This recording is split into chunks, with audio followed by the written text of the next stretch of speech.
За нэлээд урт сэдв байгаад нь шүү дээ тийм үү. Хамтдаа байхын үндсэн зөвхөн баяр түүл явдал бус хүнд хэцүүд хамт байхаар төгөлдөрждгөө гэсэн байгаа. За өгүүлбэр нь багтааг юм шиг. За тэгэхээр бидний амьдралд бол хамгийн том одоо зөв баяр түүл явдал бол хүн мэдлэх байдаг. Хин нэгэн энэ дэлхий дээр манай гэр бүл дээр мэдлэх байдаг. Бас шинэ найз нөхөдтэй шинэ хамт олонтой болох гэдэг баяр түүл явдал. За нөгөө төгөр болохоор хамгийн гонигтай мэдээ болоод явахаар энэ дэлхий дээр бидний хайртай хүмүүс биднийг орхиод явах процесс бас байж идэг. Энэ дэлхийг бас орхиод явах процесс байж идэг. Тийм учраас энэ талаас харах юм бол хүн бол нэг талаасаа харуул хин нэгнээр дүүргэгдэж хин нэгнээр дутагдж байдаг юм хорвоо гэж хэлж болно. Тийм учраас Библийн Эхлэл ном дээр юуны тухай гардаг вэ гэхээр хүн ганцаараа байх сайн биш тул хамтрагчийг бол бүтээсэн байдаг. Тэгэхээр хүн бол энэ дэлхий дээр хизээж ганцаараа бол амьдрч чадахгүй. Хин нэгэнтэй заавал амьдрч идэг. Тийм үү? Хин нэгнээр хамтарч, хин нэгэнтэй амьдрч байж амжилт бүтээлээ хуваалцаж, бие биенээрээ дамжуулж хүчрэгчиж, бие биенээрээ тэнхэж байдаг гэж хэлж болно. Тэгэхээр хамгийн чухал зүйл нь юу вэ гэхээр өнөө цаг үед бол хүмүүс бол сошиал нийгэмдэр дижитал нийгэмдэр хүмүүс бие биетэйгээ илүү нээлттэй, илүү харилцаатай болцоо гэж ойлгож байдаг. Гэтэл үнэхээр хүмүүс яг бодит амьдрал дээр хүмүүс бол уулзах, бие биетэйгээ уулзах, бие биендээ туслах, бие биендээс хандах, бие биендийнхээ сонсох, бодитоор тусламж өгөх байдлууд бол нэлээд холдож байгаа гэж хэлж болно. Яагаад вэ? Бид нар хэн нэгэн ямар нэгэн баяр түүл явдал болох үед бол хамтдаа байх тохиолдол бас байж байгаа. Лайк дараад орхичээж болно. Харин гонигтай үйл явдал тохиолдох үед, харамсалтай үйл явдал тохиолдох үед, хүнд хэцүү зүйл тохиолдох үед магадгүй та эмоч ч юм уу те, гонигтай эмоч ч юм уу, эсвэл нэг зүрх эмоч эмоч ч юм уу, эсвэл нэг коммент бичиж болно. Гэхдээ үүнээс илүү чухал зүйл нь юу вэ? Христ итгэгч нар бол амьд харилцаагаар амьдардаг хүмүүс юм аа гэдгийг бас хэлмээр байгаа. Амьд харилцаагаар. Өөрөөр хэлбэл хүмүүс хэн нэгэн хүний амьдралд хэцүү зүйл тохиолдох зүгээр л хамт байгаа шүү гэд эмоч илгээгээд гэхдээ очиод үнэндээ гарын натагдгүй, очиод үнэндээ түүнийг сонсоогүй, очиод үнэндээ яах вэ? Түүний сэтгэлийг яах вэ? Энэ хүнд хэцүүд нь хамт байгаагүй үед бас маш их байдаг. Тийм учраас Христ итгэгч нар бол ийм байж болохгүй юм а гэдгийг бас бид нар харах хэрэгтэй. Галаат чуулган дээр өнөөдөр 6-гийн 2 дугаар шүлгээр юу тохиолж та нар нэг нэгнийхээ ачаанаас үйлцээ энэ нь хуулийг биелүүлж байгаа юм а гэж ярьж байгаа гэсэн утгатай зүйл юм. Өөрөөр хэлбэл галаат чуулганд ийм асуудал байгаа учраас энэ юу вэ? Өнөөдөр энэ асуудлыг хөндөж байгаа юм а гэдгийг бас харах хэрэгтэй гэсэн үг. Өөрөөр хэлбэл юу гэж хэлж галаат чуулганд нэг нэгнийхээ ачаанаас үйлцэх гэдэг нь болохоор чиний дэргэд чинь хүн хэцүү амьдарч байгаа ямар нэгэн ачаа дарамттай явж байгаа хүмүүс бас байна. Тийм учраас тэр хүмүүсээ та нар уулзах хэрэгтэй. Тийм хүмүүстэй та нар нөхөрлөх хэрэгтэй. Тэр хүмүүсийн ачаанаас хуваалцах хэрэгтэй гэж зааж байгаа гэсэн утгатай зүйл юм. Тэгвэл энэ галаат чуулганд юу вэ гэхээр бардам байдлууд байна, хувийн хичээх байдлууд байна. Өөрийнхөө амьдралыг л яг болгож авч явах нь миний чухлаа гэсэн утгатай зүйл юм. Тийм учраас Паул юу гэж хэлж байгаа вэ? Хуулийн хэрэгжүүлээрэй гэж хэлж байгаа гэсэн утгатай зүйл юм. Хуулийг хэрэгжүүлээ гэж. Есүс ч Иохан номон дээр юу гэж хэлсэн бэ? Та нар бие биенийг хайрлаж байгаагаар дамжуулаад хүмүүс намайг миний шав бидэх болно гэж заасан байдаг. Тэгвэл хууль нь юу заадаг юм бэ? Хууль нь бол бие биенийг хайрлах явдлыг тодорхойлж байгаа гэсэн утгатай зүйл юм. Тэгвэл Христ итгэж хүмүүс юу галаат чуулганд юу чухал байсан бэхээр хүмүүс энэ асуудлууд гарч ирж байгаа шалтгаан нь бол юу байсан бэ гэхээр миний аврал чухалаа гэж бодож ирсэн учраас байсан. Гэтэл зөвхөн аврал аваад миний амьдрал бол хангалттай аврал аваад бусдын амьдрал хамаагүй гэсэн утгатай зүйл бол биш юм аа. Та аврагдсан юм бол авралын бодит хэлбэр бол аврагдсан хүний бодит шинж тэмдэг бол бусдад тэр авралыг хайраа бусдад хуваалцах явдлаа гэж ярьж байгаа гэсэн үг. Өнөөдөр бидний дунд гэсэн бас хүнд хэсүү амьдралыг туулж байгаа, ганцаардаж байгаа, янз бүр үхэл хагцалтаа туулгаж байгаа хүмүүс маш их байгаа. Бид нар тэр зүйлүүдийг хараад яадаг вэ? Зүгээр л нэг гониглах төдий, зүгээр л эмоц тарах төдий, зүгээр л хөөгийн гэж өнгөрөх төдий биш юм аа. Бид нар чинь яг л хүн холбоогоор Христийн цусаар холбогдсон мөнхийн ахын төс шүү дээ. Амен. Тийм учраас та бүхэн бусдын жаргалтай хамт байгаас гадна бусдын зовлонтой хамт өдрүүдийг өнгөрүүлдэг итгэж байгаасаа гэж бас хэлмээр байна. Яагаад гэвэл заримдаа гонигтай байгаа хүмүүс хэн нэгэн дажгүй өгчээ, дажгүй найзаа, дажгүй хандаа, дажгүй ахаа гэж тэр зүйлийг өөрийнхөө хүн хүсэж хүлээж өгдөг. Яагаад гэвэл бурхан хүний бүтээдэг тийм өгөгдөл даатаатайгаар бүтээсэн учиртай юм а гэж ярьж байгаа. Тийм учраас хүн ганцаараа байхад надад хэн нэгэн туслаж хэрэггүй, хүн зовлон бэрхшээлтэй байхад надад хэн нэгэн хэрэггүй гэж магадгүй тэгж боддог хүмүүс байж болно. Гэвч үнэндээ тийм биш. Анхнаасаа бид нар бурхан биднийг бүтээхдээ хэн нэгэнтэй хамт байхаар бүтээсэн юм. Амен. Тийм учраас бид нар баяртай байхад нь хоёр байхад хоол унд идэх үед ямар нэг эв зохиох үед ямар нэг хөтөлбөр зохиох үед бид нар ямар нэгэн сайхан үйл явдал болох үед хамтаа байдаг хүмүүсээс илүү юу яах ёстой вэ? Бас зовлонтой, гонигтай, хүнд хэцүү ганцаарч үед нь хамтдаа байх чадвартай итгэгчээр болох ёстой. Амен. Чуулган үүний тулд л оршиж байгаа юм гэж хэлж болно. Чуулган бол нэгэн гэр бүл юм аа. Инээж байгаа хүмүүстэй хамт байгаад бас гонигдж байгаа хүмүүстэй ч гэсэн бас хамт байдаг газар бол чуулган юм аа гэж бас хэлж болно. Амен. Яагаад гэвэл чуулган оршид тогтож байгаа шалтгаан нь шүү дээ. Чуулганд ямар хүмүүс ирдэг вэ? Мэдлэгтэй, ухаантай, олон жил ямар нэг удирдлагын альбом тушаал хашсан эсвэл ерөнхийдөө орсон хүмүүс цуглардаг газар уу? Үгүй. Чуулган бол ялхсаас эхлүүлээд энэ дэлхийг орхих настангууд хүртэл бүх төрлийн хүмүүс, бүх насны хүмүүс ирдэг газар бол чуулган юм а гэж хэлж болно. Бусад газрууд бол нийгмийн ажилтны талбарын газрууд бол юу вэ? Хүмүүс их зэрэг зэнтаа, боловсрол, мэдлэг, гарал үүсэл, цанаас үсээр нь ялгадаг. Харин Христ бидний байгаар нь хүлээж авдаг тэр нэг юм. Амен. Хүмүүс Есүс Христос хүмүүсийг хүлээж авч байхдаа энэ хүн бол чадвартай, энэ хүн бол сул талтай, энэ сургууль боловсролд олсон, энэ олдоогүй, энэ бол эдийн гэр бол сайн, эдийн гэр бол муу гэж биднийг бол ялгаагүй. Бүгдийг нь байгаар нь хүлээж авсан тэр нэг бол Есүс Христ юм. Амен. Би гэсэн Есүс Христийн өмнө ирэхдээ ямар дүрдэгтэй ирсэн бэ? Би лаг болоод ирсэн үү? Төгс болоод ирсэн үү? Би шууд мэдлэгтэй мөнгөтэй болоод ирсэн үү? Үгүй. Би яг л гэм нүгэлтэй байгаад ирсэн. Би Бурхны өмнө зогсгүй. Яг үнэндээ бид нар Бурхны өмнө амьдрахдаа ямар заван бохир хүн байсныг бид нар Христийн өмнө олж хараад миний юутай байх, хэн байх, ямар өндөр нам таран тугаа байхаас үл хамааран намайг хэн байхаас үл хамааран намайг ямар үнцэнтэй тооцсныг Есүс Христээр дамжуулаад бид нар ойлгоод хүлээж аваад намайг байгаль нь хайрлсан тэр Есүс Христийн өмнө бид нар энэ чуулганд цугларсан хүмүүс юм. Амен.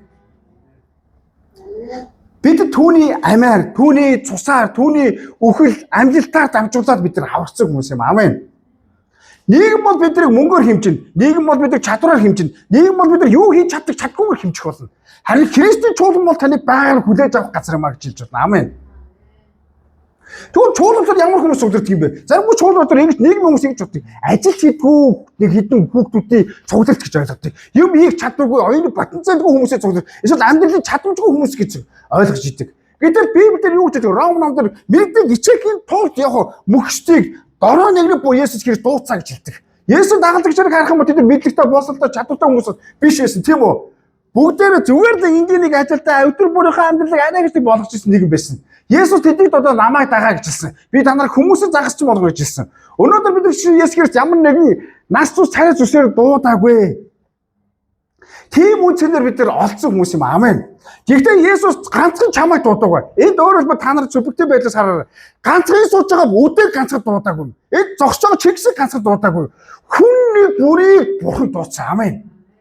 Тэгээ бид нар дуудаад яасан бэ? Би биенийхээ ачаанаас хуваалцахаар, би биенийхээ хүнд хэцүү амьдралыг хамтдаа тууж өнгөрүүлэхээр бидний дуудсан юм. Амен. Тийм учраас Христ итгэж хүмүүс аврал дээр төвлөрдөг биш. Ганцхан аврал дээр биш. Хамтдаа амьдрах, бие бинийгээ босгон байгуулах, баяр жаргал гонигтанд хамтдаа байхаар дуудсан газар бол чуулган юм а гэж хэлж байна. Амен. Тийм учраас бидний дотор хэн нэгэн туслахад ямар нэгэн бардам зойл, хэн нэгэн туслахад ямар нэгэн доошоо орчих гээд байгаа байдал, хэн нэгэн туслахад ямар нэгэн өөрөөсөө цолоос ямар нэгэн өмөрчих гээд байгаа анаас нь алдамжих гээд байгаа байдлууд байгаа бол бид тэдгээр зүйлүүдийг одоо өвхүүлэх хэрэгтэй. Тэгжээж бид нар чуулгантай хайр дотор нэгдэж чадна гэж хэлнэ. Амен. Тийм учраас ах トゥ нар үнэ. Бид нар энэ дэлхийг орхих хүртэл хамтдаа байх болно. Тэгээ би тоо гаргаж үзсэнд манай чуулганд ойролцоогоор 400 гаруй хүмүүс ирж орцсон байгаа. Лов кафег ис тооцоод. Олон хүмүүс явж байгаа, ирээд явж байгаа, зарим нь бол нөгөө Чингис ярьдаг. Тэгэхээр чуулган болно шүү дээ. Би таагүй үргэлж хэлдэг. Чуулган бол бид нар ажлаа солиход бид нар бүх момент хийдэг те нүүдлээ хийдэг. Тэр хүмүүс өөрчлөгддөг, тэр хүмүүс дахиж уулзгаа болж эхэлдэг. Мөн үү? Гэр бүл гэсэн янз бүрийн асуудлууд гараад бид нар нүүдэл судал хийхөө гэсэн бид нар энэ дэлхийг орхих хүртэл нэг л газар нэг ах дүүстэй үргэлж хамт байдаг. Тэр бол цуглаан байхгүй юу? Цуглаан байхгүй юу? Бид нар амьдралдаа амар амжилтанд хүрлээ. Эсвэл амьдралдаа амар уналтанд явлаа. Гэхдээ тосож авах газар цуглаа юм а гэж хэлж болно. Тэгвэл өнөөдөр бид нар ч бас энд байгаа хүмүүс бол зүгээр нэг 90 сандаа эсвэл нэг чадвартайдаа мундагтайдаа энд суугааг баха. Та бүхэн Христийн тэр хайраас болоод энэ газар суусан баха гэж бас хэлж болно. Өнөөдөр энэ газар сууж байгаа хүмүүс чинь зүгээр нэг өөрөө бол та суугааг баха. Танд Бурхан танд хэн нэгнийг илгээж, хэн нэгнийг сонсгож, хэн нэгнээр хилүүлж, хэн нэгнээр зөвлүүлж, хэн нэгнээр дадлагжуулж, хэн нэгнээр сүнслэг дээр халууж үзүүлж та өнөөдөр энэ газар сууж байгаа хаа. Чуулган бол энэ дэлхийн байгууллага биш юм аа. Чуулган бол таныг энэ дэлхийг орхих хүртэл хамтдаа байх гэр бүл юм а гэж хэлмээр байгаа. Амен. Тийм учраас та чуулганы ах дүүсүүдээ энэ дуртайхгүй, энэ дургүй, энэ сайнгүй, энэ мөнхөө, энэ мөнгөтэй, энэ мөнгөгүй, энэ чадвартай, энэ чадваргүй би хүнтэй нийлж энэ миний энэ натаа vibe тэл нийлдэг, энэ натаа vibe нийлэхгүй гэдэг энэ бүх потенциалуудыг та бүхэн бүгдийг таслаасаа гэж хэлмээр байна. Бүх хүмүүсүүдийг та Христ таныг хайрлсан хайраар хайрлаарай. Амен. Тэгвэл та хэдий би чи хол байсан ч гэсэн сэтгэлээрээ жинхэнэ тэр холбоосуудыг та гагнаасуудыг хийж чадна гэж хэлж байна. Амен. Тийм учраас бид нар өнөөдөр хамтдаа байх 3 зүйлийг бодох ёстой. Нэгдүгээр нь хамтдаа байх тэр чанарыг, чадварыг, тэр потенциалыг, тэр үлгэр дуурайлыг хэн бидэнд өгсөн бэ гэж бодох хэрэгтэй. Хүмүүс бол хамтдаа байх талаар болохоор мундаг хүмүүсийг боддог. Манай сургуулийн тэр захирал, миний мэддэг тэр эмчилсүр, миний мэддэг тэр мундаг багш, тэр гүн ухаантай гэж эсвэл юу мэдлэг боловсролыг онцолж идэг. Бидний жинхэнэ модель, загвар, үлгэр дуурал үзүүлэх тэр нэг нь бол Есүсээс өөр хэн ч үгүй. Юуны та нар эцсийн өдөр мэдэх болно. Яриадсан утга учир энэ байсан болов гэж бодож иж болох юм. Есүсийг бид нар бодох хэрэгтэй. Өнгөрсөн ламтын талаар ярьсан. Есүс яг 10 өдөр бүлэг дээр юуны тухай гардаг вэ? 10 өдөр бүлэгтээс харах юм бол түүний хамгийн сайн найз гэж ярьж байгаа. Найз нь байсан. Байг тэдэд очиж хооллож нөхөрлөдөг байсан Лазар. Лазар яасан бэ? Марта Маригийн ах нь тийм үү? Нас ордог. Есүс бол бас хүнлэг байсан шүү. Мэдээ 100% хүн бурхан байсан ч гэсэн 100% тэр хүний биеийг үүсч ирсэн. Тэгэхээр хүн ямар байх ёстой тэр ёс суртахуун хүнлэг чанарууд тэр Есүс үзүүлсэн байдаг. Лазар маш хүн дээр өвдсөн. Тэгээд юу болсон бэ? Тэгээд өгсөн. Тэгээ Марта Марианаар маш хурдан Есүс рүү хөл хил хүргэсэн. Тэгээд яасан бэхээр найз нь учраас Есүс маш хурдан хурж ирээд Лазарыг амжилуулна гэж бодсон. Харин Есүс нэг хонсон тэр ажиллаа хийгээдсэн 2 хонсон хөдөлгөхгүй байгаас нь дахиад дуудсан хөдөлгөхгүй байгаас дахиад дуудсан өөр газар нутг руу явж гэлсэн. Хүмүүс өн дагалдагчаар хүртэл гайхсан. Марта Марианаар хүртэл яасан бэ? Гайхаж гисэн. Тэгээд 4 хоногийн дараа яваад ирсэн. 14 мөрөөс харах юм бол 11 4-р эшлэлээр юу гэж хэлсэн бэхээр байж. Лазарыг амжилуулах нь бол Бурхны алдрын төлөө учраас байж. Тэгээд ясаа мэдээж бид нар амжилт гэдгийг түүхийг бол мэдчихэж байгаа. Гэхдээ хурд ирсэн чинь Марта нар юу болсон бэ? Та хурд ирэхгүй яасан бэ? Лазар амжилуулах ёстой байсан шүү дээ гэж хэлсэн. Тэгээд юу болсон бэхээр тэр газар руу орсон чинь Мария Марта нар үйлээд дээрэс нь ах トゥ нар бүгдээрээ үйлж ирсэн. Та нар хараарай. Эддэг аимшигтай бөгөөд маш тийм гайхамшигтай үйл явдал болсон. Юу байсан бэхээр Библийн хамгийн богино ишлэл буюу тэр бүх зүйлүүдийг хараад Есүс өмнө хийж байгаагүй тэр зүйлийг хийсэн. Есүс өөлөв гэсэн үг гарч эхэлдэг. Есүс өөлөв. Бүгдээ хэлээд үзье. Есүс өөлсөн. Сонирн байгаа үстэй. Бурхны хүн мөртлөө. Яагаад тэр зүйлийг хараад өөлж байгаа юм бэ? Яагаад? Есүс яагаад өөлсөн бэ? Тэр шууд очоод тэр амдуулах ажлыг хийх ёстой байсан биш үү? Тэр яагаад өөлсөн бэ гэж та нар бодож байна? Тэр бурхан мөртлөө зүгээр тэр ажлаас бол хийх ёстой байсан шүү дээ. Яагаад үсэн бэ? Яагаад вэ? Олон хүмүүс энэ талаар янз бүрийн тайлбаруудыг гаргаж идэг. Гэхдээ бид нар бодох ёстой. Юу гэхээр тэр хүмүүсийн нүлэмсийг хараад үлсэн. Тэр бидэнтэй адилхан хүн байсныг бас тодорхойлж байгаа. Хүн чанартай байсныг тодорхойлж байгаа. Тэр бурхны хүү өөрийнхөө эрх мэдлээр эсвэл ямар ч асуудалгүй шууд амтгч амжуулах босгоод үгүй гэж хэлж болох боломжтой байсан. Гэхдээ тэр хүмүүс түүний юу хийх болоо гэж харсан чинь Есүс үлсэн. Өөрөөр хэлбэл тэр хүмүүсийн үе гашуутай хамт байсан. Бидний бурхан тэгвэл юу? Тэр биднээс тустай байдаг нэг юм биш. Тэр мэдээ түүний амьлуулсан түүний эрх мэдэлтэй хүч чадлыг тодорхойлдог гэсэн түүний үйлсэн бурхан бол хайр юм гэдгийг бол бидэнд харуулсан баг. Өнөөдөр бид гэсэн бол бурхны талаар авралын талаар бурхан бол аврагч, Есүс бол аврагч. Би бүгдийг мэдээ гайхалтай ишлэлүүд бид биччихэж болно. Гэхдээ бид бурхны тэр иймэрхүү байдлыг та зөвхөндөө байлгадаггүй гэдэг асуудал гарч ирж байна. Тийм учраас Есүс бидийг хайрлаж энэ дэлхий дээр яг бидэртэй адилхан зовлонгуудыг шаналлыг тэр өөртөө үүс юм аа. Тэгээд тэрийгээ биднэрт яасан бэ? Нулимсаараа илэрхийлсэн баггүй. Амен. Өнөөдөр бид нар хүмүүсийн нулимсыг хараад хараагүй юм шиг өнгөрөх. Өнөөдөр бид нар хүмүүсийн уур гашууг хараад мэдээгүй юм шиг өнгөрөх. Өнөөдөр бид нар ямар нэг үгэл хагцал юм уу бүтлгүүтлийг тулгуурлаа. Хөөхий гэж өнгөрөх. Ингэж өнгөрч гэнэ үү? Харин тэдний зүрхтэй, тэдний нулимстай, тэдний хажууд та хамт байна уу? Есүс зүгээр л авраа, зүгээр л гайхамшиг хийгээгүй. Тэр гонигтой үжигсэн бидэртэй хамт байсан. Амен. Энэ зүйл бол бидний гэр бүлд маш олон зүйлүүд тохиолдож байгаа. Яагаад ч сүүлийн үед ингээд чуулган дээр ч гэсэн бас одоо юм эзний үрлөө явж байгаа хүмүүс их гарч байна. Мэдээж бол пастор хүн болвол шууд нүүр тулдаг. Хүмүүс шууд тулгадаг. Хүн учраас зүгээр л яваад очиж гэж магадгүй бодож болох юм. Үнэхээр имэжтэй байдаг. Юу болохыг бол мэдэхгүй байдаг. Дээрээс нь хүн болох нь тэр нулимсыг харах хэцүү байдаг. Тэгээ би өнгөрсөн л ордныг айлт чуулганыхаа гэр бүлд очсон. Тэгээд тэр үед бол найзаа, амдаа, миний дүү, миний ихчээ гэдэг хүмүүс маань энэ үед хамт байхгүй байсан бол илүү дээр байх байсан баха гэж бодогдож байсан. Тэг учраас ах トゥ нар минь Есүс ганцхан асуудлуудыг шийдээл амьдрсандаа бас биш. Тэр бас бидний сэтгэлийг ойлгодог нэг. Өнөөдөр бид нар гэсэн бас чуулганд яваад бие биенийхээ асуудлууд мэдхээс гадна бие биенийхээ зүрх сэтгэлтэй хамт байгаарай гэдгийг ятгамаар. Амен. Та бүхэн пастор муу, пастрыг гэргээд битгий бүх зүйлүүдийг даатгаасаа гэж бас хэлмээр байна. Би юу туслах вэ? Би яаж очих вэ гэдэг тэр зүрхтэй байгаасаа гэж бас хэлмээр байна.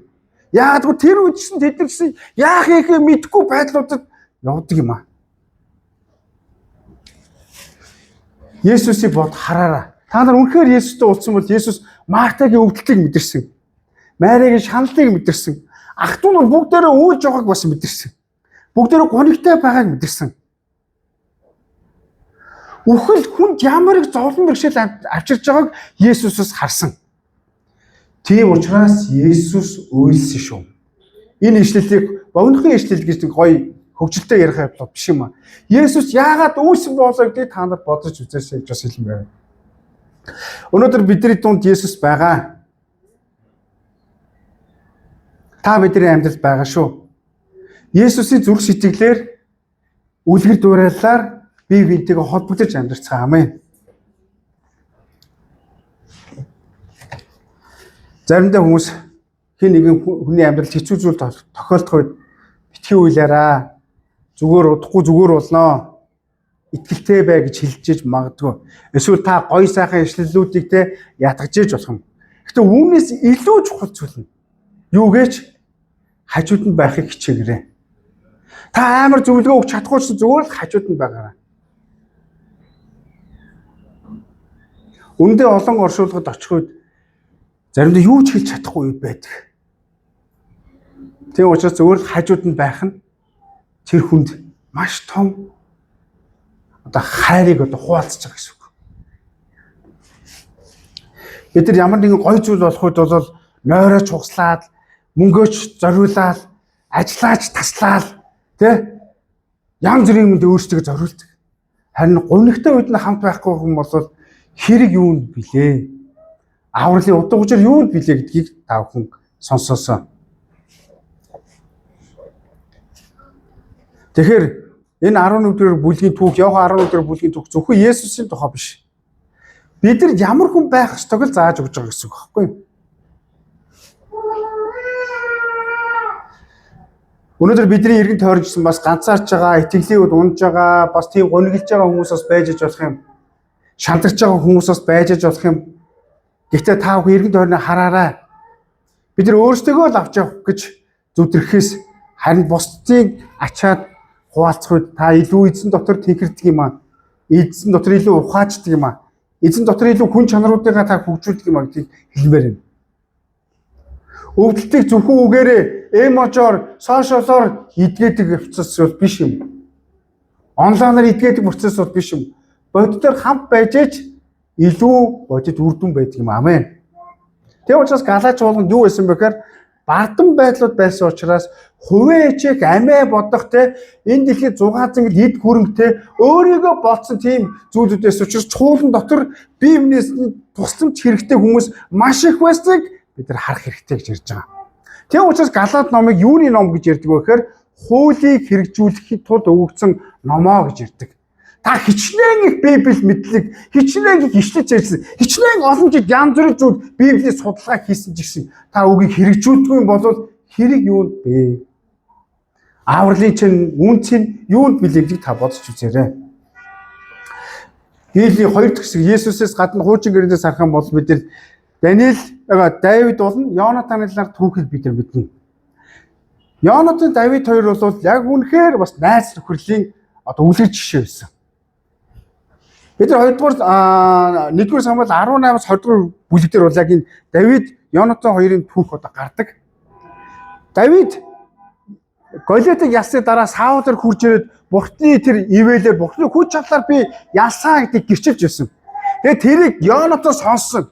Йонатан сонсоод юу гэж хэлсэн бэ гэхээр дотроо зүрхэндээ Давидыг хайрлсан гэж хэлсэн байдаг. Зүрхэндээ. Тэгээд тэр цаг мөчөөс эхлээд яасан бэ? Давидэд тусалдаг болж гисэн. Тэгээд Давид Саул Давидыг олон тулаануудад явуулсан бүгдэнд нь амжилттай явж гисэн. Тэгээд хүмүүс гудамжаар орж ирсэн Саул мянгийг Давид төмийг ялуу гэж бүр дуу хүртэл дуулж гэлсэн. Тэгвэл та нар бодчихсороо энэ үед Йонатанд ямар байгаасан бэ? Атаархал төрөх тий миний би ч Саул аавынхаа залгамжлагч болох ёстой тийм үү? Тэгээ би чинь энэ Давид гэдэг нөхөр гарч ирээд манай аав байтга манай гэр бүлийг ингээд сүйт хийхнэ гэж. Гэтэл Давидын тэр бурханд хайртай бурхны гэрчлэг хийснээс нь болоод Йонатан яасан бэ гэхээр бурханд амласан амлалтынхаа дагуу бурхан түүний амьдралд хийсэн тэр үйлсийн дагуу Давидас сэтгэлээ зүрхээ гонигтой үед нь хувиргаагүй. Саул атаархаад Давидыг алах гэж 10 хэдэн жил хөөцөлтөж агуу цөөл газар дээрэмч тонуулцсандууд явж байхад Давид яасан бэ? Очсон байдаг.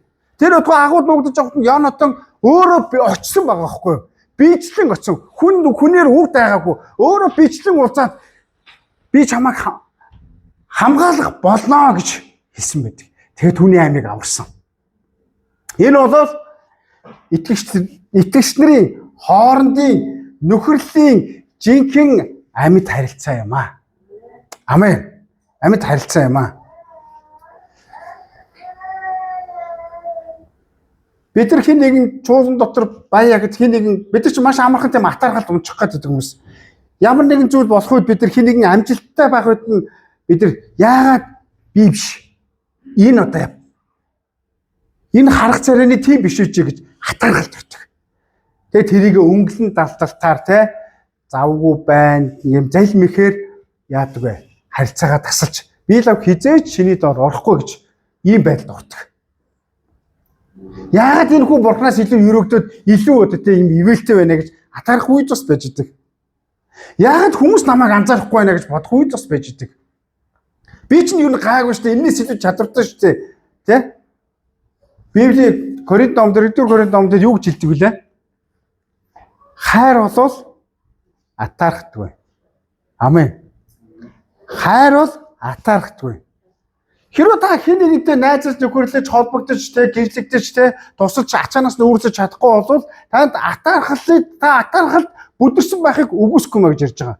Та маргаа мэтгэлцээг ховж бүдэрсэн байхыг амьдралаа бусдад харьцуулсан байхад бүдэрсэн байхыг үгүйсэхгүй юм аа. Тийм учраас ах トゥ нар минь өдөр Давид Йонатан шиг амьдарцгаая. Жаргалтай үед нь хамт байхаас гадна гунигтай хэцүү зовлон бэрхшээл тулах үед нь хамт байдаг итгэгчэр болцгаая. Амен.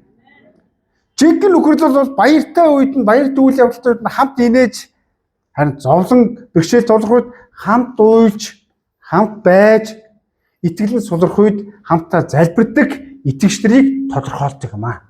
Амен. Тийм учраас яг одоо бидний дотор байгаа бардам зангуудыг атаархлуудыг нураацгаая. Яг одоо нураацгаая. Энэ бол хүлийн зөвшөөрлөлтөөр эхэлдэг.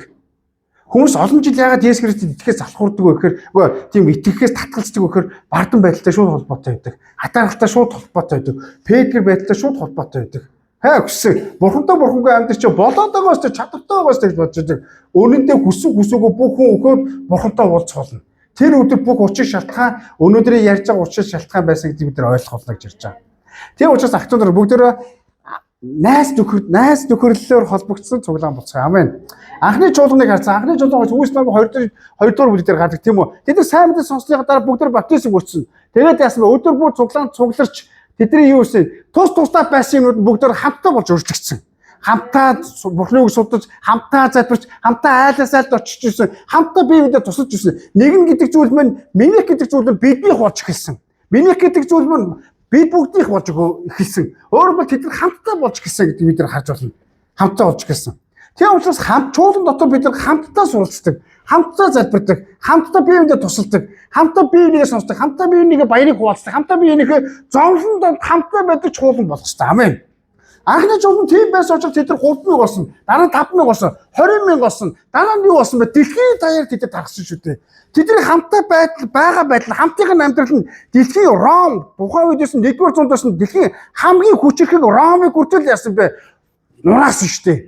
Тэгээд эдний амьдрал бол жинхэнэ амьдрал юм байна гэ. Тэдний хамтын амьдрал нь хамаг артын хайрыг олсоо гэж ирсэн байдаг. Хүмүүс тэднээс жинхэнэ юу вэ? Хайр гэдэг зүйл энэ чуулганд байгаа маа гэдгийг яасан мэдэрсэн байхгүй. Өнөөдөр үйл үтгэгчээр бид ирсэн ба чуулганд явж байгаа мэдчихэж байгаа. Бидний гэр бүлүүдсэн бас өнөөдөр та бүхний дуудсан бас үйл итгэж хүмүүс байгаа шүү дээ тийм үү? Тэгээд та нарыг энэ чуулганд явж байгаа учир шалтгаан чи бие биендээ санаа тавьж байгаа, хамтаа судалж байгаа, хамтаа амьдарч байгаа тэр утлаг учрыг чинь хараад эдний явж байгаа цуглаанд жинхэнэ хайр байгаа юм байна гэж олж харж байна уу гэдэг асуулт гарч иж байгаа гэсэн хүн. Харин чуулган дотор гэрэл гээгээтэй байгаад, гэгээлэг байгаад, гарангуудлаа гитэ очингуудлаа аимшигтай хүүхдүүдэд загнадаг, их нэртэйгээ маргалддаг, ижээ автаагаа хэрэлдэг, ах дүүсдүүгээ муу муухайг ярьдаг, элдв юмнуудыг, кинонуудыг соошоод тийм муухайг юу лээ? Хар одоо тийм контентүүдэд үздэг тийм итгэж байна уу? Харин та чуулганаас мэдсэн сурсныхаа дагуу гэр бүлдээ гэрлийг дамжуулж байна уу? Хэрвээ бид нар ихнийх нь байгаа бол бидний гэр бүл цуглаанд ирэхгүй байх нь тодорхой юм а гэж гарч байгаа гэсэн үг юм. Гэртээ өөр байх, чуулганд өөр байх. Тэгвэл анхны чуулганы загвар юу вэ? Гэртээ болон гадаа байх нөхөрлөлүүд нь бүгдээрээ яг нэг хамтдаа байсан байгаа байхгүй. Амен. Тэг учраас ах トゥ нар минь ээ. Христийн хайр зөвхөн цуглаан дотор байдаг процесс биш юм аа. Христийн хайр бидний амьдрал донд харагдах ёстой. Өнөөдөр мөрөд ба хайр чуулганд дуудсан зорилго нь юу вэ? Та Христийн хайрыг бусад харуулахын тулд юм а гэж ярьж байгаа. Бид нар бусад хүмүүст цуглаанд яваараа. Тэд бол гоё юм болдгоо гэж ярихаас илүүгээр та үгээс илүүгээр үйлдэл харуулах юм бол таны үг чинь жинхэнэ бодит үр нөлөө юм а гэж хэлж болно. Бодит үр нөлөө юм а гэж ярьж байгаа. Тийм учраас бүгдээрээ эргэн тойрноо харддаг итгэгчээр болцгоё. Ах トゥ сүдийнхаа зөвхөн баяр биш. Хүнд хэцүү амьдралд нь хамт байдаг хүмүүс болцгоё. Амен. Нэг жишээ яриад дуусгая. Босын явдал байгаа. Одоо олон жилийн өмнө Facebook-ээс олсон нэг өндөр настай эмэгтэй хүн одоо нөхрийгөө алдсан байдаг. Тэгээ оршуулгын дараа цуглааныхаа хүмүүс хурж ирсэн. Хүнэгтэй хамсалтай байна. Таны төлөө залбирах болно гэж тий эмгэнэл илэрхийлээ гэж хэлсэн байдаг. Харин нэг эмэгтэй болохоор яасан бэ? 7 хоног бүр тэр эмээ дээр ирдэг байсан. Тэгээд яадаг байсан бэхээр хамт суудаг байсан. Хамт цай уудаг байсан. Заримдаа юу ч ярихгүй зүгээр л ирээл эмээг сонсдог байсан. Эмээ тэгээд бүх юм яриа, залбирлын шилээ хуваалцаад тэгээд хамтаа залбирдаг байсан. Тэгээд хэдэн сарын дараа ингэж хэлсэн байдаг гэрчлэгтэй. Нөхрийг минь алдахад олон хүмүүс зөвлөгөө өгсөн. Олон хүмүүс үг дайсан. Харин энэ нөхөн надад чи ганцаараа биш шүү гэдгийг мэдрүүлсэн.